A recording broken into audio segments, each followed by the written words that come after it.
Muy bien, segundo bloque de este programa que se llama La Brújula, abordando un tema que no es fácil en tan poco tiempo, ¿no? Darle la completitud que se merece, ¿no? Por el tratamiento integral que debería tener, pero sí por lo menos fijando algunos puntos que creo que son claves, que no podemos dejar de menospreciar, que tienen que ver con la definición, el concepto de revolución cultural, cuáles son sus alcances, cuál es su impacto, y lo que más nos preocupa, ¿no? Hacer un análisis de ideologías o de autores pretéritos que han quedado en el pasado, sino de lo que consideramos es un legado que define un poco gran parte de la construcción subjetiva del mundo contemporáneo, de la subjetividad posmoderna, de lo que llamamos el pensamiento políticamente correcto, de lo que llamamos, o lo que yo critico, que considero que es la posibilidad de que convivan en un mismo discurso, que podemos decir de doble moral, una ideología de izquierda, demagógica, que se queda en la discursividad, pero que convive en la praxis. Que es mero relato. Claro, que es un relato, que es casi una especie de enjundia artificiosa para poder quedar bien con las masas, con el populacho, con la plebe, con la turba. Para camuflar al verdadero enemigo, ¿no? Y claro, ahí viene también que conviven con la alta finanza. Y que conviven, claro, que hay un pacto de silencio, una total complicidad con las políticas liberales más recalcitrantes, más subordinadas al poder de la alta finanza, al oro concentrado, y que parece contradecir aquello que el mismo Gramsci quería, que era que lo uno lleve a lo otro. Yo creo, efectivamente, muy buena apreciación. Yo creo que Gramsci, a diferencia de, digamos, él es señalado como uno de los fundadores de la escuela de Frankfurt, con Musenbeck, bueno, y Lukács, pero creo que Gramsci se mantiene leal hasta la fecha de su muerte al comunismo como movimiento y como proyecto, como ideal. Y bueno, creo que era sincero, más allá de sus contradicciones, pero creo que en él había sinceridad en esto. Escribió Tras las rejas, esto hay que decirlo. Estuvo preso, condenado a 20 años a partir de finales de la década del 20, es liberado por razones de salud en el año 37, si no mal recuerdo en abril, y a los pocos días muere.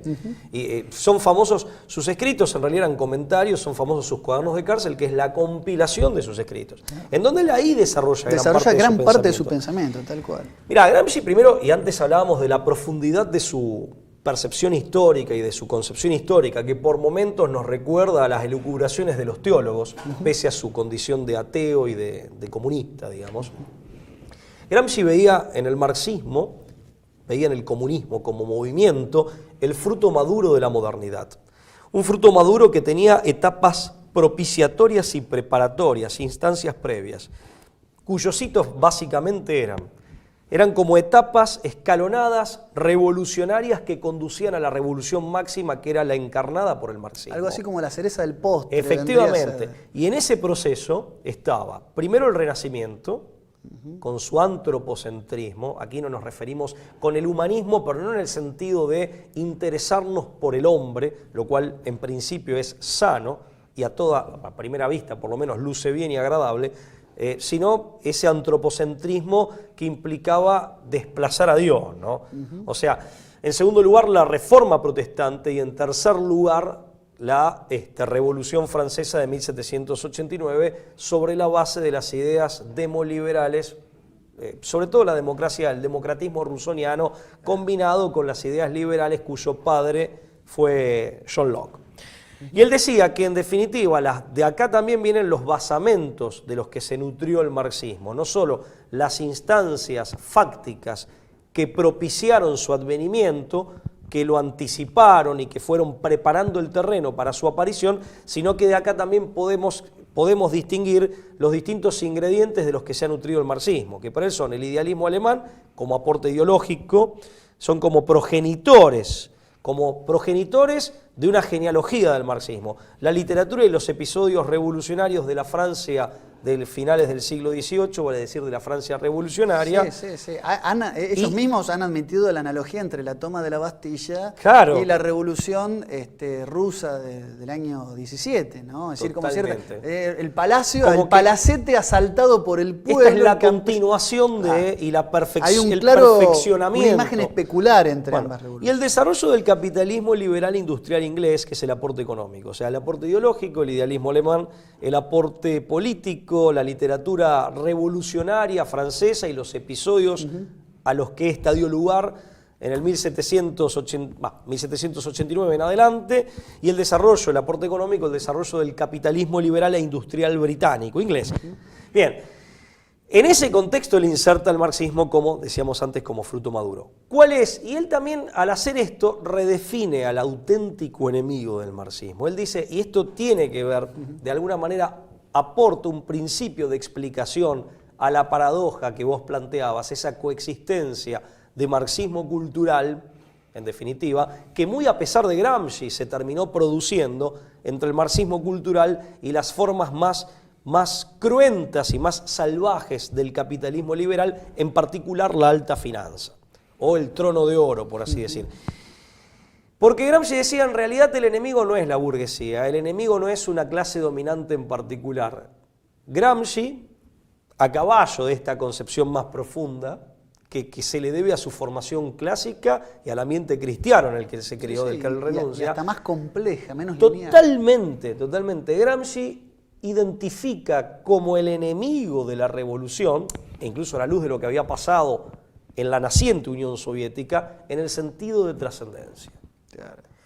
Cuya encarnación es la religión, en particular la religión católica, y cuya institucionalización y cara visible es la Iglesia Católica Apostólica Romana.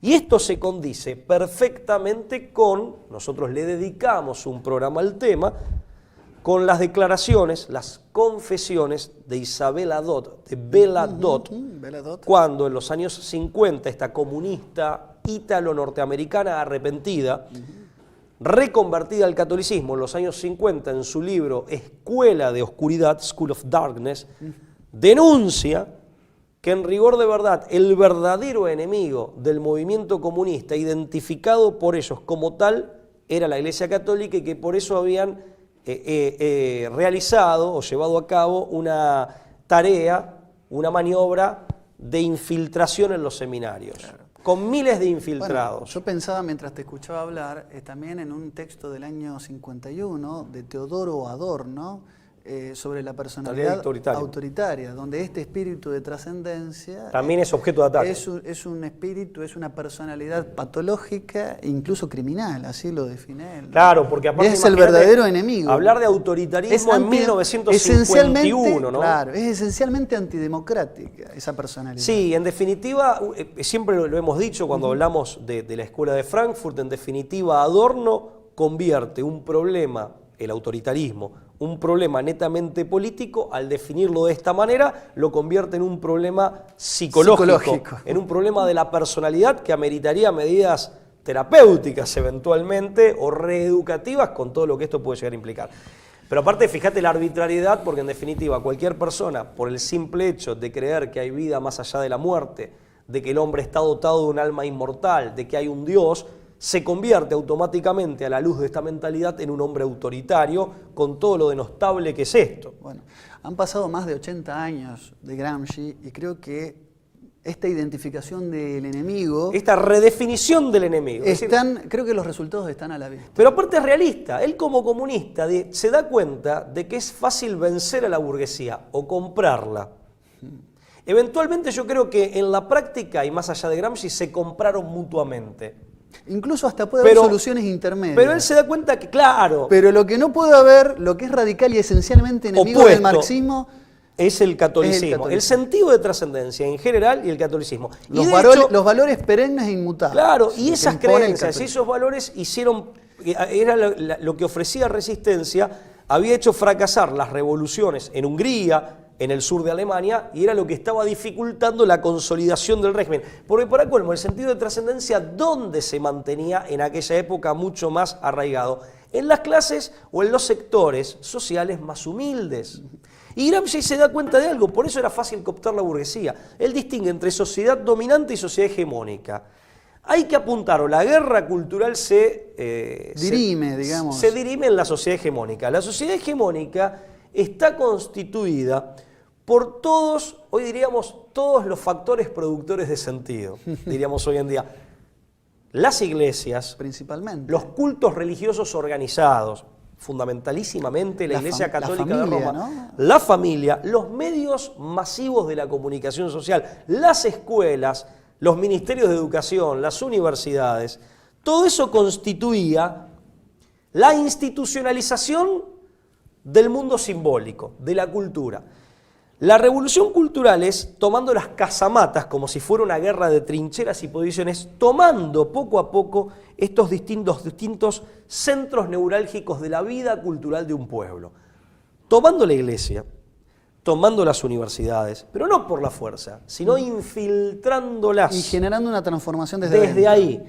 De esa manera se cambiaba la sociedad hegemónica, básicamente las corrientes de opinión dominantes, los valores considerados fundamentales o considerados principales, el código axiológico, el ethos de una sociedad, hasta cambiar el modus vivendi, y después se pasa a hacer la revolución política, que cae como por su propio peso. Claro. Ahí está la matriz completa del itinerario gramsciano. Y ahí se hace una inversión del planteo marxista originario. El problema está, y la consecuencia está, que, insisto, han pasado 80 años y sigue habiendo una discursividad fallida, intentona o bajo los oropeles de la revolución cultural, que en el fondo termina siendo cancerígena, que termina siendo destructiva, que se queda en el asalto a las instituciones promotoras de un sentido, que promueven determinado sentido, pero que no pretenden o están cómodas instalar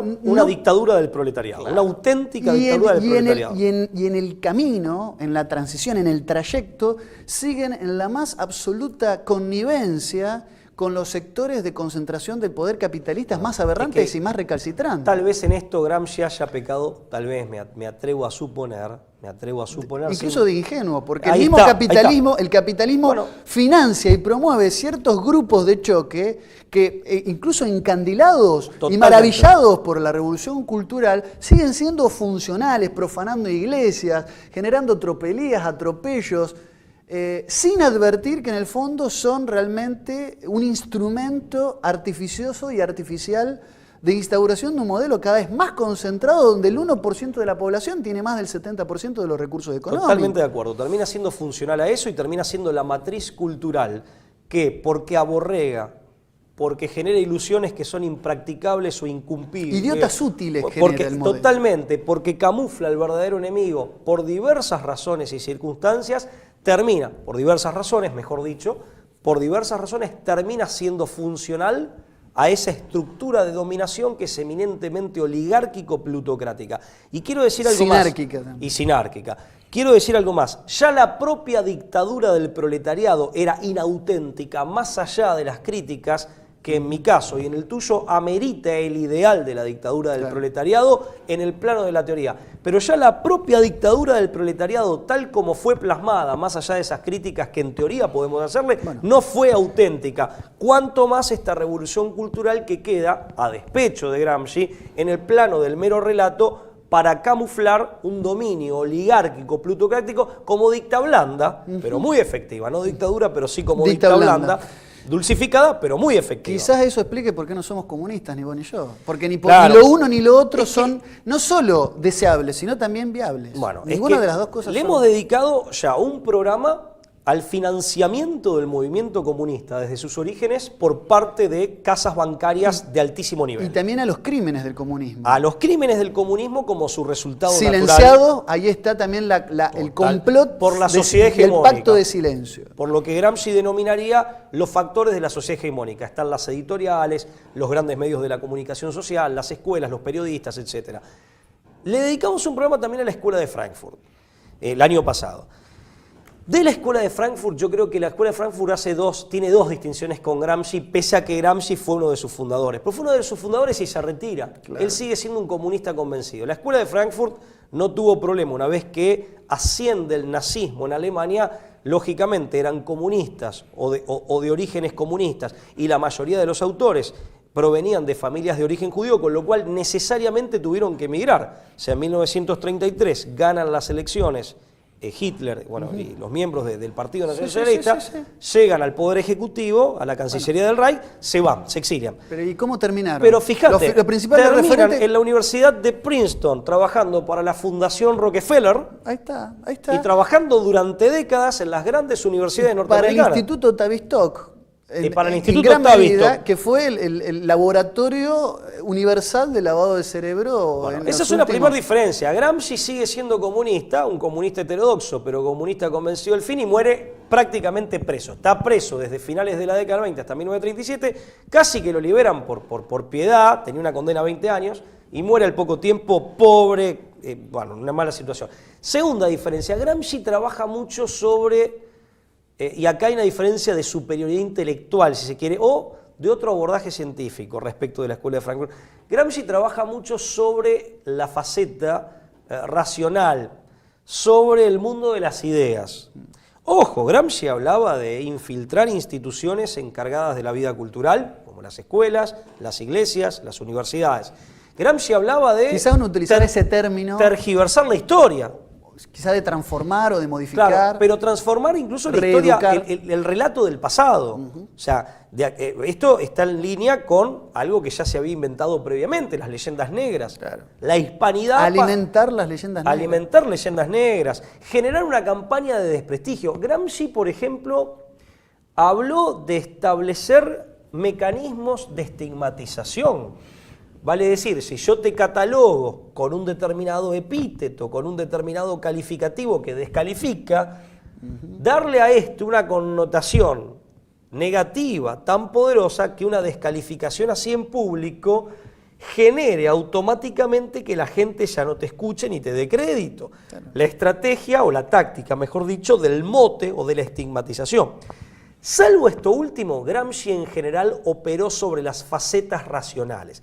La Escuela de Frankfurt, que también tenían otros orígenes sus autores, los otros autores, Adorno, etcétera, trabajaron más con el inconsciente porque tenían una base freudiana. Claro, partieron de ahí, ahí está lo que hemos hablado de la utilidad, los usos de Freud en otro programa. Claro, también, ¿no? que para Gramsci yo creo, no digo que no lo haya conocido, no lo sé, pero que está ajeno a su pensamiento. Es un hombre que pertenece a otro orbe intelectual y que ha tenido otra formación. Es más, Gramsci no era originariamente marxista. Gramsci empieza como nacionalista sardo, muy jovencito, se hace socialista y recién después, sobre el final de su carrera universitaria, pica el comunismo, ya llegando a la década del 20. Bueno, entonces es un autor distinto que vale la pena estudiar, que da consejos, o sea, que tiene observaciones muy agudas. Yo creo que ¿cómo puedo decir? Su lealtad hacia sus propias ideas es algo encomiable, en cierto sentido, respetable. Es un autor peligroso también. Yo creo que el aporte que él hace al marxismo es un aporte letal, no para el marxismo, sino para quienes no lo somos. Claro. Porque ahí hay mucho de su inteligencia y él recoge mucho de la sabiduría tradicional, hay que reconocerle, pero lo aplica al marxismo. Su astucia y su inteligencia y su gran bagaje intelectual. Déjame decir esto, Pablo, y esto para muchos jóvenes que nos miran. Nosotros hablamos siempre sin ánimo de inducir el pensamiento ni conducirlo, simplemente nos expresamos y hacemos lo posible para tratar desde la razón también de imponer argumentos que creemos que son válidos o que tienen algún tipo de validez o que tienen un calibre definido por sí mismos, los argumentos, más allá de nosotros. Pero muchos jóvenes que con cierto idealismo genuino, jóvenes que creen en la transformación social, que no quieren estar supeditados a poderes concentrados, que no les gusta estar bajo mecanismos de observancia plenamente ingenierizados, hay que también utilizar estos temas de discusión para saber identificar y advertir cuando uno se empieza a transformar en una plataforma de estupidez útil. Y esto lo digo con pleno convencimiento, que del otro lado hay mucha gente que ha pasado por distintas agrupaciones, se ha acercado, ha comulgado con el pensamiento de izquierda, que hoy por hoy tiene que también, como hizo en su momento Gramsci, identificar a un enemigo común. Y por eso digo, yo me estoy abierto incluso a dialogar con personas que vienen de la izquierda, e incluso de la izquierda más radical, ante un enemigo que se avecina, que no es ya el liberalismo económico en su estado más ingenuo y más puro, sino que tiene que ver con la monopolización que utiliza detrás de bambalinas incluso el marxismo cultural para hacer curso a sus verdaderos planes que tienen que ver con un gobierno cada vez más concentrado, por no decir un gobierno único.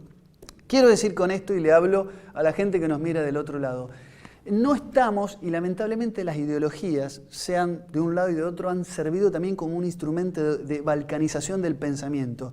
Estamos divididos permanentemente por los fundamentos últimos y a veces, como dice Adrián Salvucci, hay que ser un poco más pragmático. Tenemos que darnos cuenta de la realidad. ¿La realidad cuál es? Ya sea desde el idealismo marxista, ya sea de los que abrazamos un pensamiento más de tipo nacionalista, católico, la realidad está a la vista. La realidad es que la revolución cultural puede tener una gran discursividad, puede sonar bonito, podemos quedar bien con Dios y con el diálogo, podemos servir a Dios y al dinero al mismo tiempo, pero la realidad está a la vista, que la pobreza a nivel mundial, estoy hablando, sigue en aumento, que los niveles de marginación siguen en aumento, que la igualdad social es simplemente una promesa, podemos decir, que no ha cumplido sus verdaderos objetivos, equilibrar la sociedad desde el punto de vista no solamente económico, sino con la igualdad de oportunidades, con la igualdad, con este espíritu de poder trascender en la historia, y tenemos una juventud que tiene que decidirse. O es apática, ha perdido toda capacidad o toda utopía de transformación, o se inclina por responder a un modelo que, como un oxímoron, le permite hacer uso y abuso de un marxismo en el plano de la cultura, asaltando templos, generando marxismo, como yo digo, marxismo de café de Recoleta, marxismo de guantes blancos. Un marxismo caviar. Claro, un marxismo donde tomamos sushi, tomamos champán, comemos sushi, bien digo, pero que se queda en esa retórica perversa, de las peores formas de perversión, que tiene que ver con un comunismo mitigado, incluso como un comunismo que ha perdido sus verdaderos orígenes revolucionarios y transformadores. Un comunismo que es con el que ya ni con el que ni siquiera me siento atraído de dialogar o de discutir ningún tema, que es un comunismo, podemos decir, jueguito para la tribuna, de pan y circo. Y eso me parece que es el resultado del marxismo en sentido gramsciano utilizado al día de hoy desde una estrategia desestabilizadora, balcanizante y divisoria, ¿no? Sí, aparte que genera el fantasma que reina a través de la enemigos división. Inexistentes o enemigos que no lo son, al menos no lo son en un sentido de radicalidad adversarial.